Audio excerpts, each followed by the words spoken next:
Hello student, आज हम इस वीडियो में numericals on the basis of graph topic पढ़ेंगे। मतलब कि ग्राफ के बेसिस पे जो न्यूमेरिकल्स पूछे जाते हैं उसे हम पढ़ेंगे। आप ग्राफ में वेलोसिटी टाइम ग्राफ और डिस्टेंस टाइम ग्राफ ये दोनों आप पढ़ चुके हैं, और या कह सकते हैं डिस्प्लेसमेंट टाइम ग्राफ आप पढ़ चुके हैं। तो उसी के बेसिस पे कुछ क्वेश्चंस आपसे क्या होते हैं, पूछे जाते हैं। इस वजह से इस टॉपिक का नाम ही है numericals on the basis of graph. तो इसमें मैंने फर्स्ट क्वेश्चन लिया है, the graph shows position of a body at different times, calculate speed of the body as its moves from A to B to C and C to D. मतलब इस question में कहा गया है कि एक बॉडी की जो पोजीशन है वो इस ग्राफ में शो की गई है डिफरेंट टाइम्स पे, और हमें क्या करना है, इस बॉडी की जो स्पीड है वो हमें क्या करनी है, कैलकुलेट करनी है कि जब बॉडी क्या कर रही है, मूव करती है ए से बी, बी से सी और सी से डी तक। अब इस क्वेश्चन में हमें एक ग्राफ दिया गया है, कहा गया है कि एक ग्राफ दिया गया है और क्वेश्चन में डिस्टेंस, और ये ग्राफ कैसा है, डिस्टेंस टाइम ग्राफ है। इस डिस्टेंस टाइम ग्राफ में एक बॉडी है जो ए से बी तक ट्रेवल कर रही है, फिर बी से सी, फिर सी से डी तक। और यहाँ पे डिस्टेंस टाइम ग्राफ दिया गया है, तो ए है जिसको हम एक्स एक्सिस कह रहे हैं, तो एक्स एक्सिस जो टाइम को रिप्रेजेंट कर रहा है, वाई एक्सिस डिस्टेंस को रिप्रेजेंट कर रहा है। हमें क्वेश्चन में सॉल्व करना था कि ए टू बी टू सी और सी टू डी इसकी स्पीड क्या होगी। ए से बी जब ट्रैवल करी तब स्पीड क्या थी, बी से सी जब ये ट्रैवल कर रहा था तब स्पीड क्या थी, और सी से डी ये ट्रैवल कर रहा था तब ये इसकी स्पीड क्या थी बॉडी की। तो हम सबसे पहले हम क्या सॉल्व कर रहे हैं कि ए से बी इसकी स्पीड कितनी थी।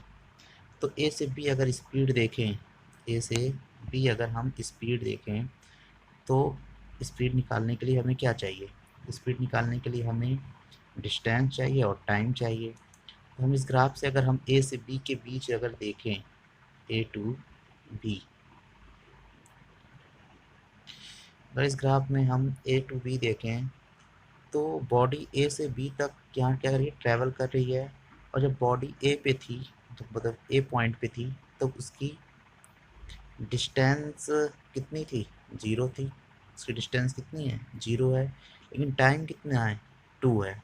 टाइम कितना है, 2 सेकेंड है। और डिस्टेंस कितनी है, जीरो है।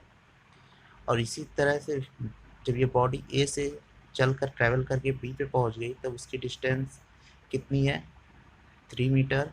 और टाइम कितना लग गया उसे, 5 सेकेंड का।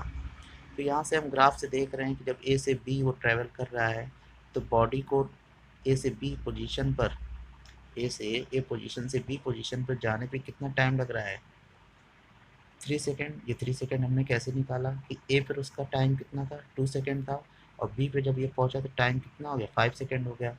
तो बी, ए से बी के बीच का टाइम कितना हो गया, तो 5 - 2 कितना आ गया, 3 सेकेंड।